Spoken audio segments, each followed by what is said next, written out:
하나님의 말씀 예레미야서 35장 8절과 9절 말씀을 제가 봉독하도록 하겠습니다.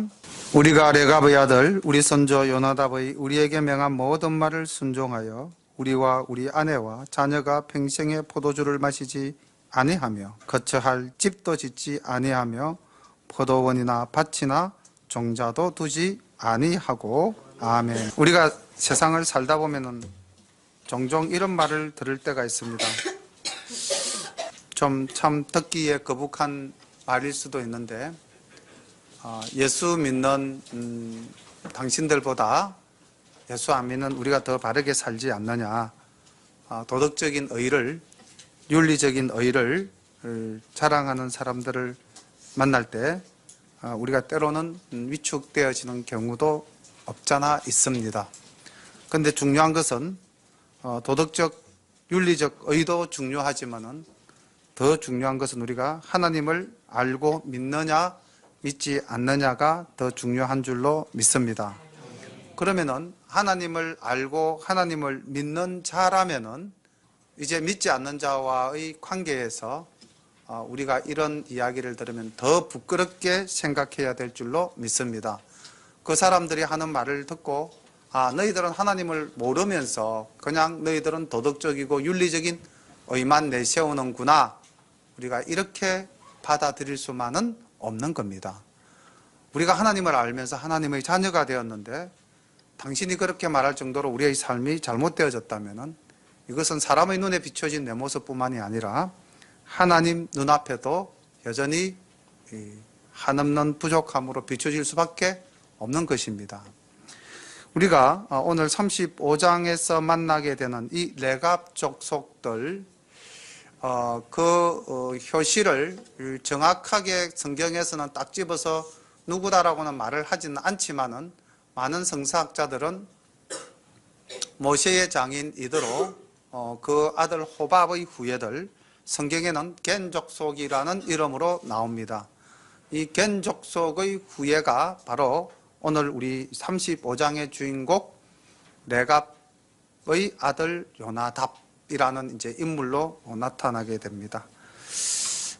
레갑의 아들 요나답이라는 인물은 성경에서 분명히 등장하는데, 사전 배경 지식을 알기 위해서 우리가 열왕기 하서 10장 15절에 보면은 예후가 이제 아합 왕조를 치고 하나님의 뜻을 받들 때에 그와 함께 동력한 사람이 바로 레갑의 아들 요나답입니다.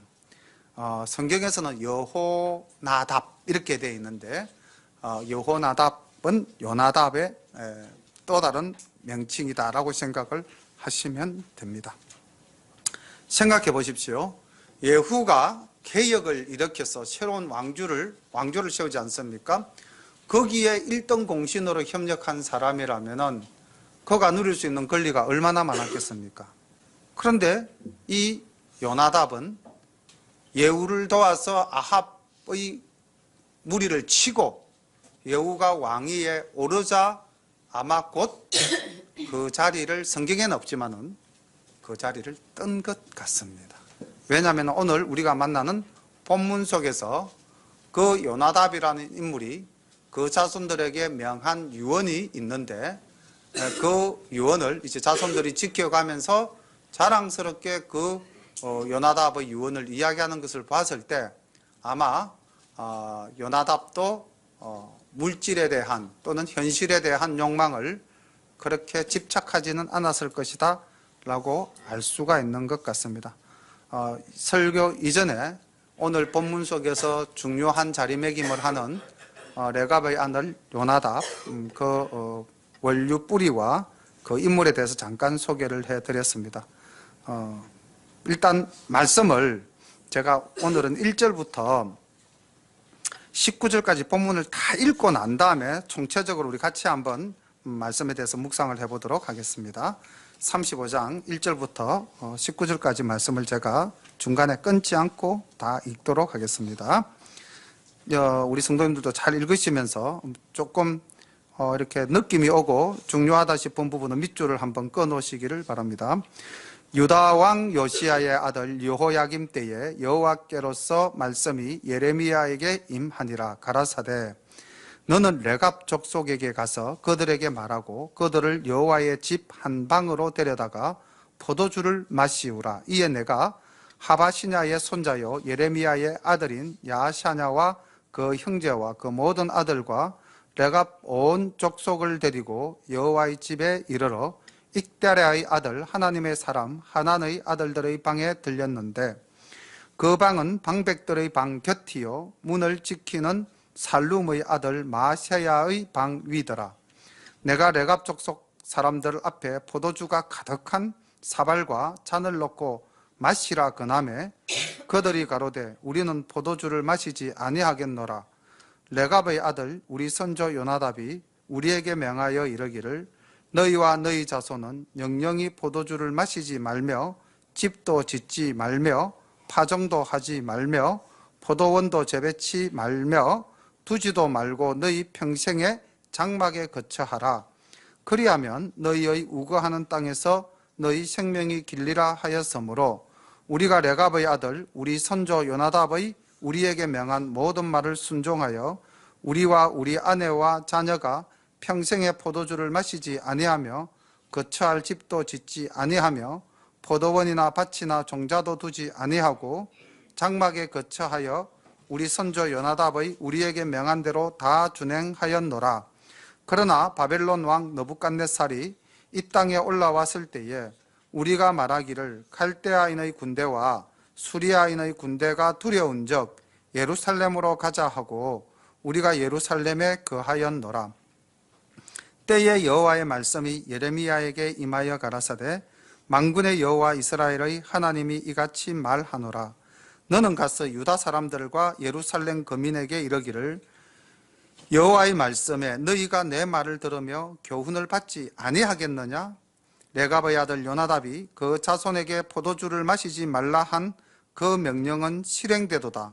그들은 그 선조의 명령을 순종하여 오늘까지 마시지 아니하거늘 내가 너희에게 말하고 부지런히 말하여도 너희는 나를 듣지 아니하도다.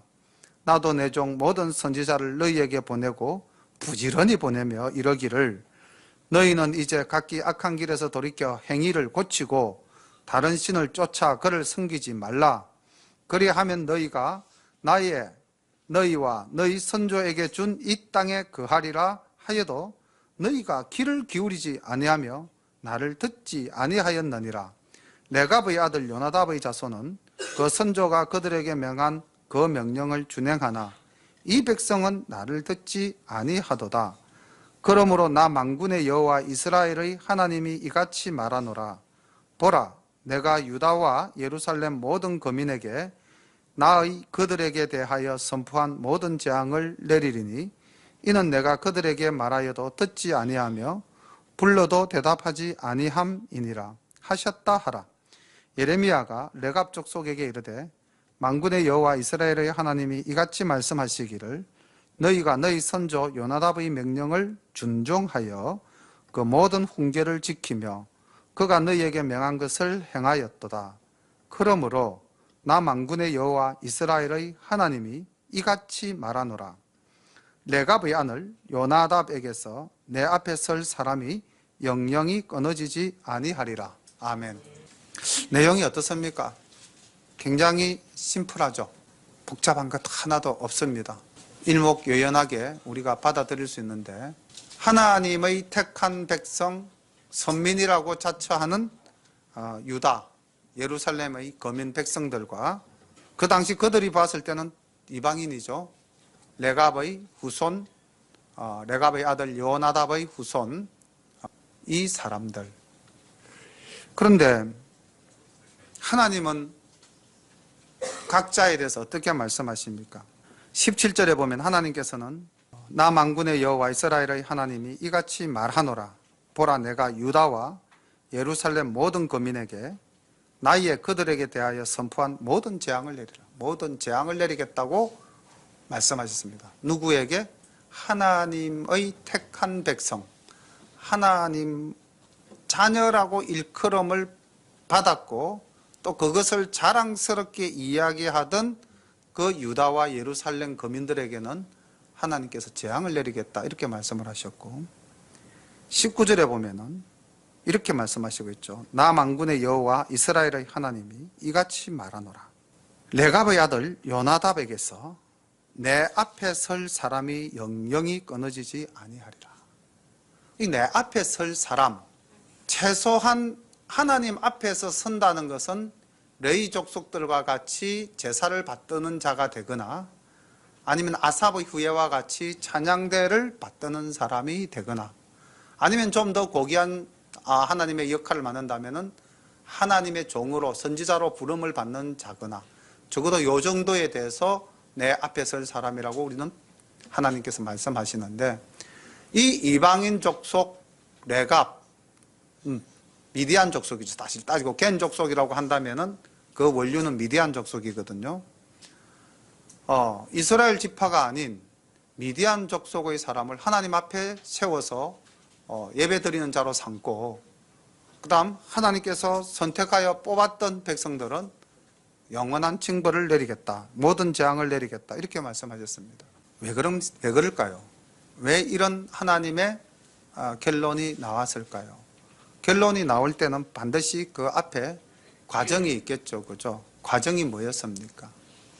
우리가 지난 시간을 한번 잘 돌이켜 생각해 보시면 지난 주일날 주일날 오후 예배 때네요. 예레미야서 34장을 우리가 말씀으로 함께 나눌 때 너부갓네살의 군대가 물론 이 이후의 역사적으로는 이야기지만 너부갓네살의 군대가 예루살렘을 포위했을 때 시드기야 왕이 뭘 선포했습니까? 이스라엘 백성으로 노예 삼은 것을 해방시키겠다고 선포했잖아요. 그러고 나서 정말 하나님의 은혜로 너부갓네살의 군대가 이제 사라지자 어떻게 합니까? 다시 그들을 종으로 삼는. 그런데 종으로 삼지 말라는 것은 레위기에서 분명히 하나님께서 말씀하셨던 하나님의 율법이었습니다. 그러니까 사람이 이렇게 간사했다는 거죠. 자기에게 유익함이 된다면 그것을 쫓아서 하나님의 법도도 무시하였다는 겁니다. 혹시 우리가 오늘날 이 시대를 살아가면서 나에게 유익함이 있다면 하나님의 말씀을 애써 기억나지 않는다라고 스스로 체면을 시키고 하나님의 말씀을 떠나서는 우리가 아닌지, 그래야 정말 믿지 않는 자들이 봤을 때에 너 예수 믿는 사람 맞아? 라고 할 만큼 우리가 비난을 당하는 일은 하지는 않는지 생각해 봐야 할 것입니다. 오늘 왜 하나님께서는 예레미야에게 레갑 족속들에게 시험하라고 그랬잖아요. 시험하라. 뭘 시험하라고 그랬습니까? 포도주 가지고. 그것도 어디에서? 하나님의 집에 데려와 가지고. 그것도 예레미야 혼자가 아니에요. 많은 사람을 데리고 예레미야가 갑니다. 그리고 우리가 5절에 보면 맨 마지막에 예레미야가 이렇게 돼 있죠. 마시라 건함에 돼 있는데 원어상으로는 이게 단순하게 건하는 것이 아니라 강권함입니다. 강압적으로 권했다는 겁니다. 하나님의 집으로 데리고 와서 많은 사람들이 그 전의 한 방에다가 이 레갑 족속 후예들을 모아놓고 포도주 가득한 사발을 넣고 잔을 넣고 마셔라. 자, 그렇다면 생각해 보십시오. 예레미야가 핍박받는 선지자이긴 해도 그래도 하나님의 종 선지자 아닙니까? 그 선지자가 어디서? 하나님의 전에서 포도주를 마시라. 그런데 그들은 어떻게 반응했습니까? 나는 마시지 않겠노라고 단호히 거절합니다. 왜 마시지 않느냐? 뭐 때문이었죠? 조상의 유훈이다. 오늘날 뭐 우리 표현을 쓴다면 가훈이다 이거죠. 가훈이다. 이 좀 확 느낌이 없습니까? 이런 레갑 요나답의 후손들이 이렇게 지금 하는 모습에서 우리가 가슴이 서늘하게 느껴지는 게 좀 있으셔야 됩니다. 사실은. 혹시 세상과 좀 타협 많이 하시지 않으셨나요? 세상과 타협했다면은 지금 이 말씀을 듣는 순간 우리의 가슴 한구석이 무너져 내려 앉아야 되는 겁니다. 그냥 이 말씀을 뭐 성경에 있는 말씀 또 뭐 여전히 우리가 설교 시간에 듣는 말씀 일회성으로 이렇게 편안하게 들으면은 지금 오늘 하나님께서 유다와 예루살렘 거민에게 선포한 모든 재앙을 내리겠다고 한 그 대상과 다름없는 우리가 된다는 겁니다. 뭐 당장 그것이 눈에 보이지 않고 내 삶에 아무런 지장이 없으니까 이 또한 성경 속의 말씀이지 나하고는 관계가 없다, 이렇게 안일하게 받아들이시면 안 된다는 것입니다. 이 말씀이, 이 레갑 족속의 이 고백이 굉장한 신앙 고백 아닙니까? 하나님도 감탄한 신앙 고백입니다. 그리고 하나님이 돌아보셨어요. 누구를 돌아봤냐면은 이스라엘 백성들을 돌아보신 거예요. 내가 택한 백성, 나를 아버지라고 부르고 지금도 나의 전에서 예배 드리는 저 족속들, 어떻게 보면 오늘 우리와 똑같은 사람들이죠. 우리도 하나님을 아버지라고 부르고 오늘 이렇게 거룩한 주일날 하나님의 전에 모여서 우리가 예배를 드립니다. 우리와 똑같습니다. 그런데 하나님께서 이렇게 말씀하셨죠. 14절부터 이어지는 말씀을 보면은 그 하나님의 억장이 무너지는 그런 느낌, 하나님의 그 안타까운 심정, 그게 저는 느껴지더라고요. 말씀을 준비하면서.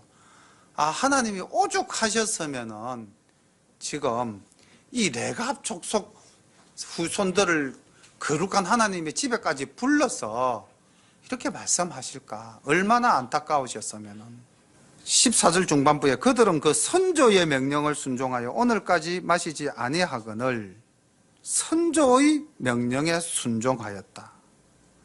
그런데 빠졌습니다. 집어넣으면 내가 너희에게 말하고 부지런히 말하여도 너희는 하나 또 집어넣겠습니다. 도무지 나를 듣지 아니하도다.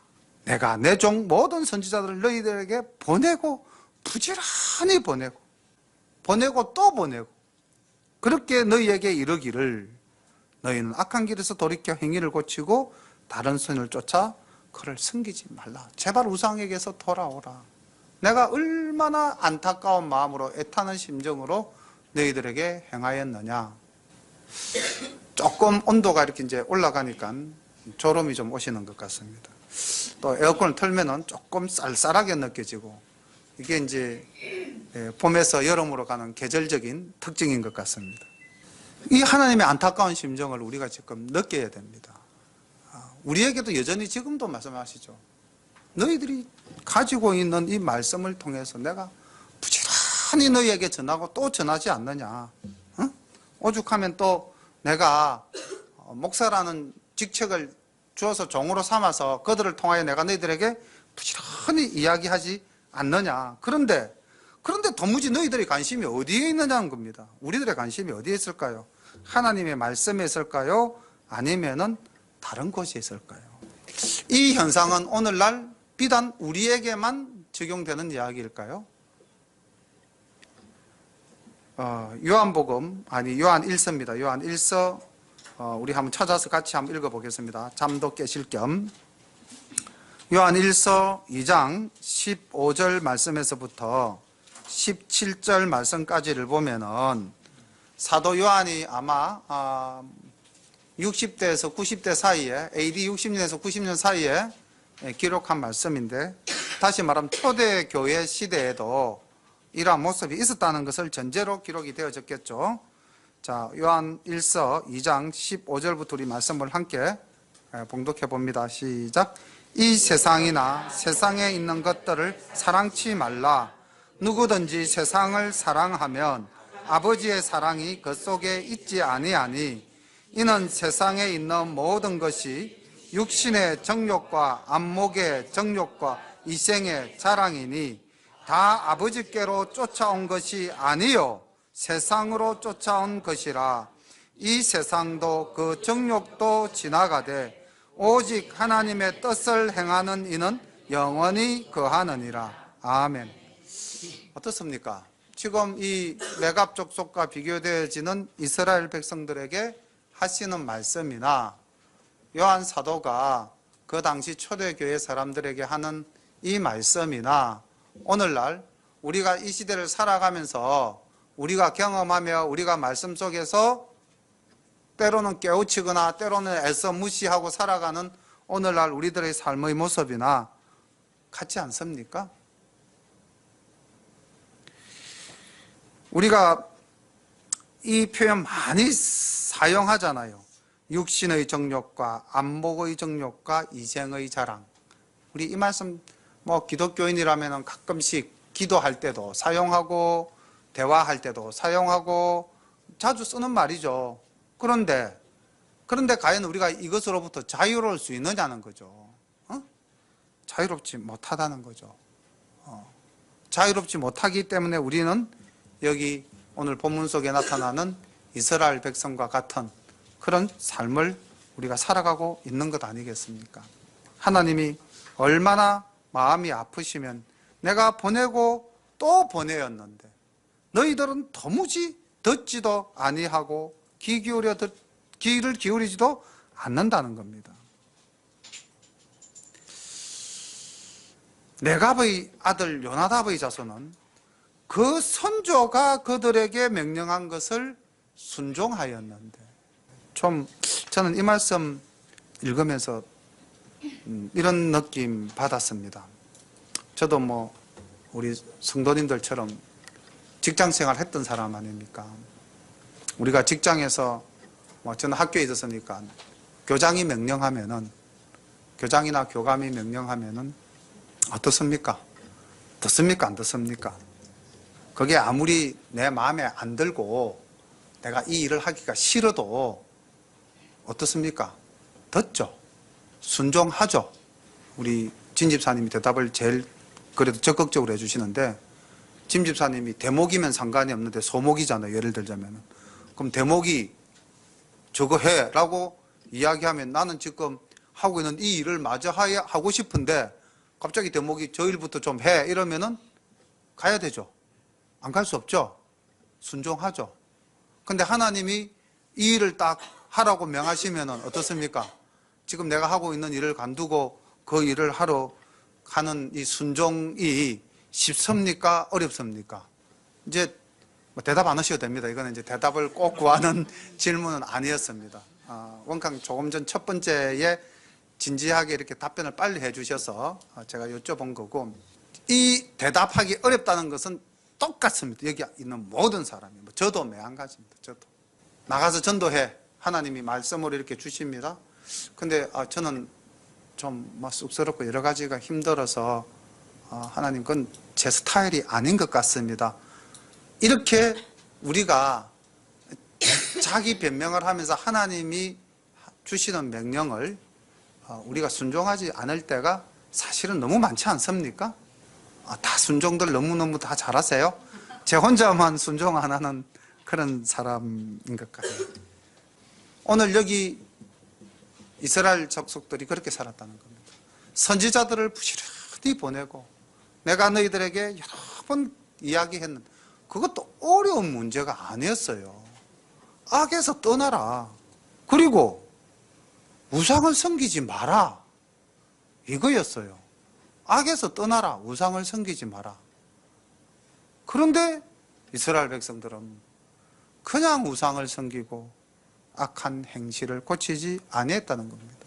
다시 말하면 우리가 하나님을 표현할 때, 하나님의 속성을 우리가 이야기할 때 두 가지죠. 사랑의 하나님, 그 다음에 공의의 하나님. 악을 떠나라.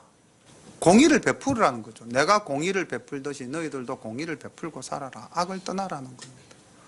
우상을 떠나라. 우상을 섬기지 마라. 나를 사랑하라는 겁니다. 내가 너희를 사랑한 것 같이 너희도 나를 사랑하라. 우리 서로 상호작용하자는 겁니다. 내가 너희를 택한 백성으로 삼아서 제사장 나라를 삼아서 모든 나라가 너희들을 통해서 내게로 돌아오게 하는 도구로 너희들을 세웠다. 그 역할 좀 제대로 해다오. 이게 하나님의 뜻이지 않았습니까? 출애굽기에서 모세를 통해서 그렇게 말씀하셨고, 오늘날도 여전히 동일하죠. 내가 너희들을 다 제사장 삼았다. 너희들이 똑바로 함으로써 세상 사람들이 너희를 통해서 나에게 다가오는 그런 역할을 너희들이 해라. 그겁니다. 하나님이 우리에게 요구하시는 것은 사랑하라. 우상을 섬기지 마라. 다시 말하면은 요한 1세에서 말했던 세상의 정욕, 육신의 안목, 이생의 자랑, 이거 좀 추구하지 말라는 겁니다. 그런데 여전히 우리는 오늘날 그 속에 빠져 있는 거죠. 그러니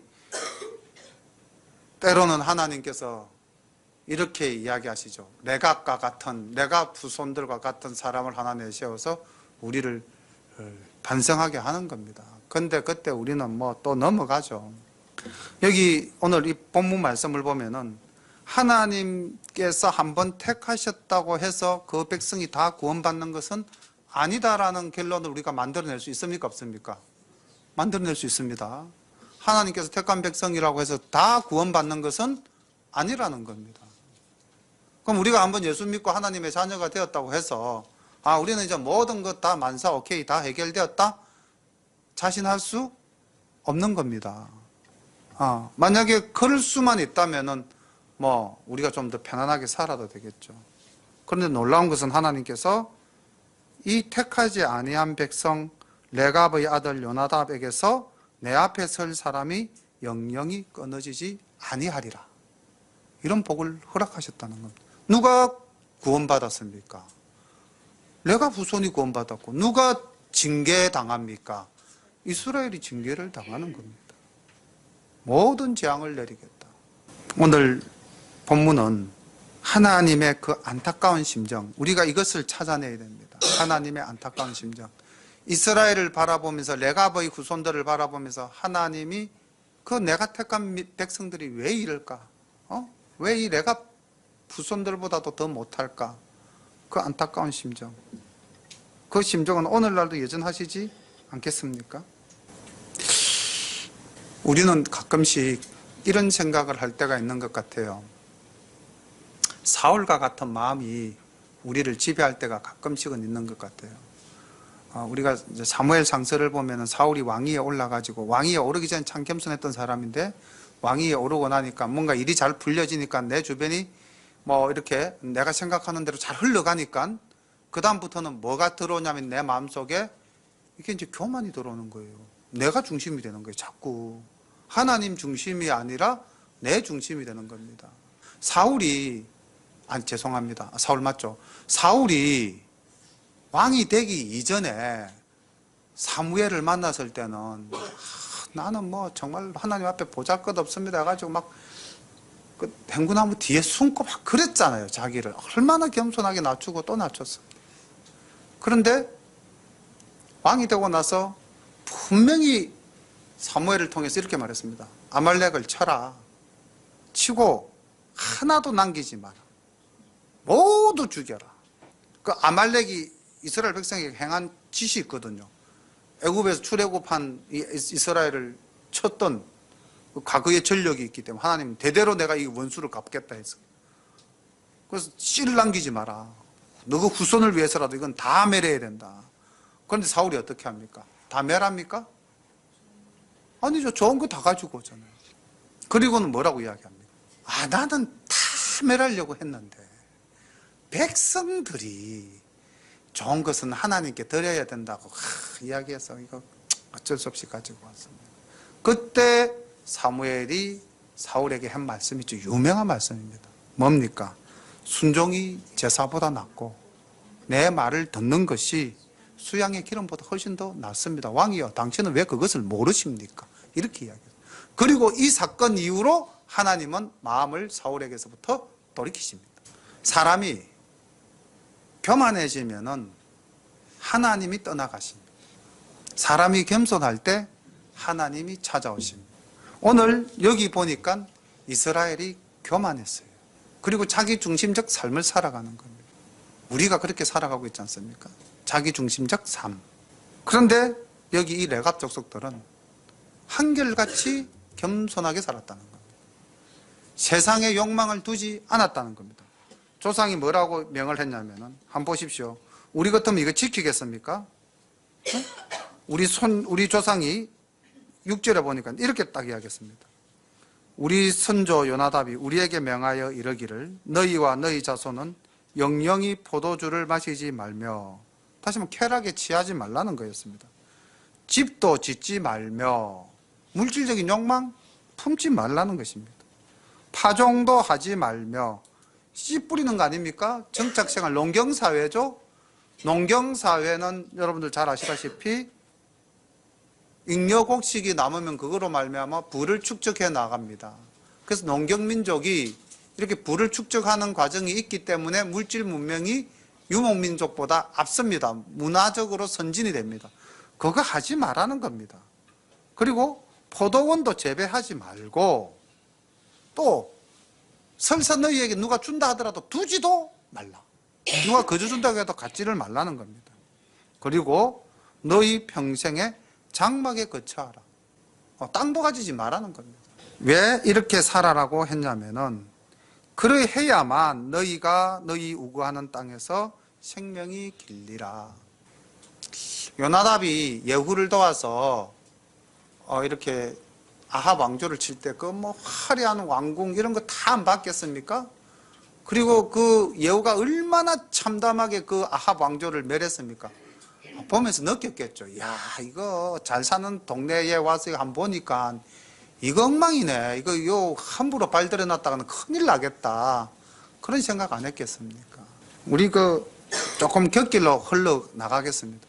학교에서 애들 보고 꿈을 물으면 너 커서 뭐 될래? 이렇게 물으면은 한때는 애들의 모든 대답이 한결같았어요. 연예인 이런 시대가 있었습니다. 아마 지금도 그런 분위기가 좀 남아있을지도 모르겠습니다. 뭐 초등학생, 중학생, 고등학생 전부 다 너 뭐 할 거야? 나 가수 될 거예요. 그리고 대학도 이 희한한 학과 가겠다 그러고 그러던 때가 있었습니다. 그런데 오늘날 빙산의 일부지만 드러난 그들의 세계를 한번 보십시오. 얼마나 쾌락적이고 물질적이고 탐욕적이고 아이들이 그런 것을 꿈꾼다는 겁니다. 누가 그렇게 그 아이들을 만들었을까요? 어른들이 만드는 겁니다. 우리가 물질에 맹목적으로 빠져 있으니까 우리가 모든 것의 가치 기준을 돈이라고 하니까 아이들도 그냥 돈이 최우선입니다. 애들도 돈보다 더 귀한 것은 없네 이렇게 노래 부릅니다.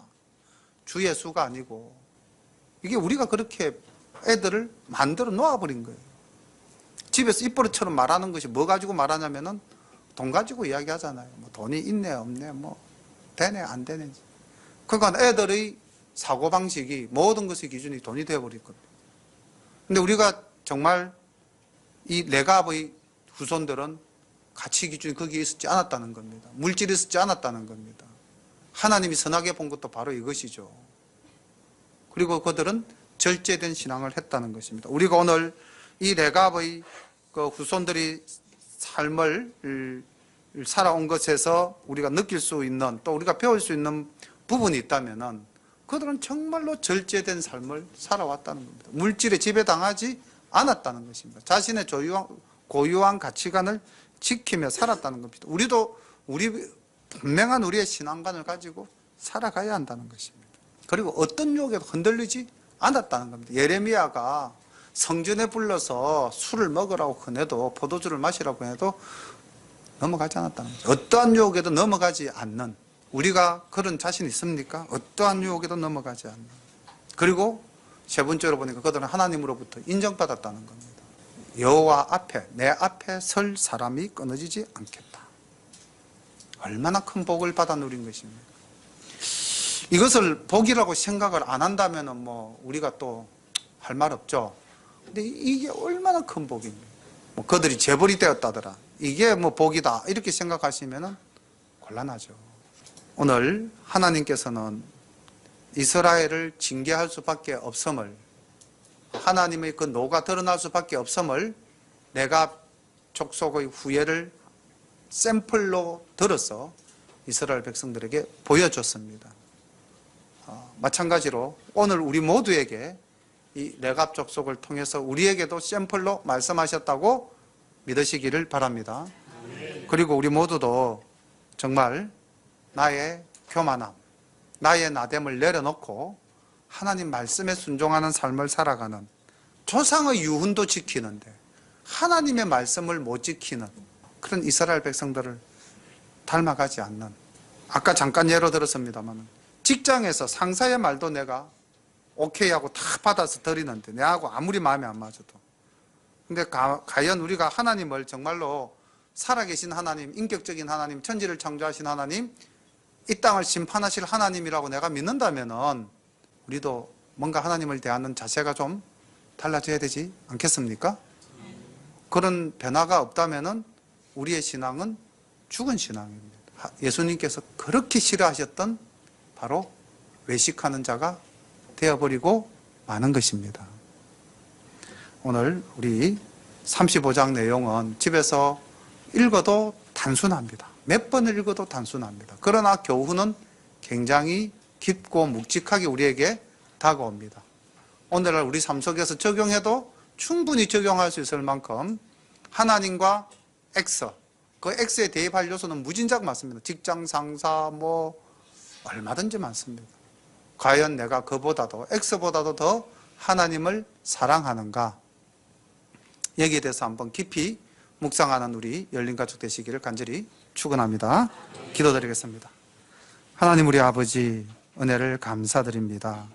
오늘 주님께서는 레갑 족속의 후손을 들어서 그들의 삶의 모습 속에 조상의 말에 순종하는 그 순종의 아름다움을 하나님 드러내 보이며 천지를 창조하신 하나님 말씀에 순종하지 않는 이스라엘 백성을 향하여 한탄하고 가슴 아파하는 모습을 보이셨습니다.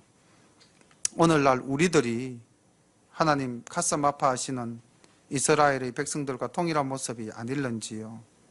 하나님 혹 우리들에게도 아직 레갑의 후손들과 같이 하나님의 말씀에 절대적으로 순종하고 하나님만을 바라보고 살아가는 이가 있다면 하나님 우리 모두가 이를 본받아 동일한 삶을 살아갈 수 있도록 인도하여 주옵소서.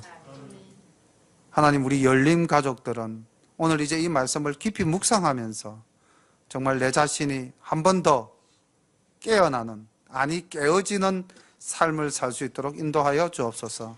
내 자신을 내려놓고 나의 자아를 내려놓고 나의 나됨을 내려놓고 나의 욕망과 나의 바라는 이 모든 것들을 다 내려놓고 다시 한 번 더 주님을 온전히 만날 수 있는 그러한 우리가 될 수 있도록 인도하여 주옵소서. 하나님 간절히 간구하오니 우리를 한 번만 더 광야에 세워주시기를 바랍니다. 아무것도 없는 그곳에서 오직 주님만을 만나기를 소망합니다. 하나님께서 함께하여 주실 줄 믿사옵고 이 모든 말씀 우리 주 예수님의 이름 받들어 감사하며 기도드리옵나이다. 아멘.